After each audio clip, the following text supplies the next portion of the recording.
ಸಂಕಲ್ಪ ಮಾಡುವಂತಹ ವಿಧಾನ ಮತ್ತು ಪೂಜಾ ವಿಧಾನವನ್ನು ನೋಡ್ತಾ ಹೋಗೋಣ. ಈ ಒಂದು ದಿನ ನಿಮ್ಮ ಮನೆಯಲ್ಲಿರುವಂತಹ ಒಂದು ತಟ್ಟೆಯಲ್ಲಿ ವಿನಾಯಕನನ್ನು ಸ್ವಚ್ಛಗೊಳಿಸಿ, ಅಕ್ಕಿಯ ಮೇಲೆ ವಿನಾಯಕನನ್ನು ಕೂರಿಸಿ, ವಿನಾಯಕನನ್ನು ಅಲಂಕರಿಸಿ.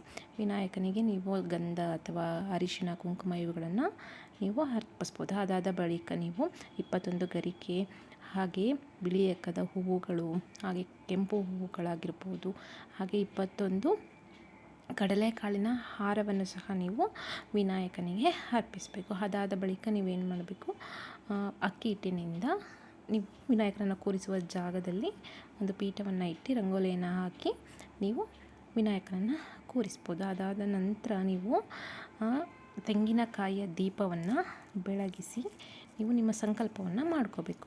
ಸಂಕಲ್ಪಕ್ಕೆ ಬೇಕಾಗುವಂತಹ ಪದಾರ್ಥಗಳನ್ನು ಸಹ ನಾನಿಲ್ಲಿ ಮೆನ್ಷನ್ ಮಾಡಿರ್ತೀನಿ. ಅವುಗಳನ್ನು ನೋಡಿಕೊಂಡು ಒಂದು ವಸ್ತ್ರವನ್ನು ತಕ್ಕೊಂಡು ನಿಮ್ಮ ಸಂಕಲ್ಪವನ್ನು ಮನಸ್ಸಲ್ಲಿ ಬೇಡ್ಕೊಳ್ತಾ ನೀವು ಇವುಗಳನ್ನು ಅದರೊಳಗಡೆ ಹಾಕಿ ಕಟ್ಟಿಡಬೇಕು. ಈ ಒಂದು ಸಂಕಲ್ಪದಿಂದ ನಿಮ್ಮ ಮನಸ್ಸಲ್ಲಿ ಇರುವಂತಹ ಇಷ್ಟಾರ್ಥಗಳನ್ನು ನೀವು ಪೂರೈಕೆ ಮಾಡ್ಕೊಳ್ಬೋದು. ಇವುಗಳನ್ನು ಯಾವುದೇ ಕಾರಣಕ್ಕೂ ನೀವು ಬಿಚ್ಚುವಂತಿಲ್ಲ. ಅಂದರೆ ನಿಮ್ಮ ಇಷ್ಟಾರ್ಥ ಪೂರೈಕೆ ಆದ ಬಳಿಕ ನೀವು ಅವುಗಳನ್ನು ಏನು ಮಾಡಬೇಕು, ತೆಗೆದು ನೀವು ಅವುಗಳನ್ನು ಪ್ರಸಾದವನ್ನು ಮಾಡ್ಕೋಬೋದು, ಅಥವಾ ಯಾವುದಾದ್ರೂ ದೇವಾಲಯಗಳಿಗೆ ಅಥವಾ ದೇವಸ್ಥಾನಗಳಿಗೆ ನೀವು ಅವುಗಳನ್ನು ಕೊಡೋದ್ರ ಮೂಲಕ ನಿಮ್ಮ ಒಂದು ಇಷ್ಟಾರ್ಥವನ್ನು ನೀವು ಸಿದ್ಧಿಸ್ಕೊಳ್ಬಹುದು.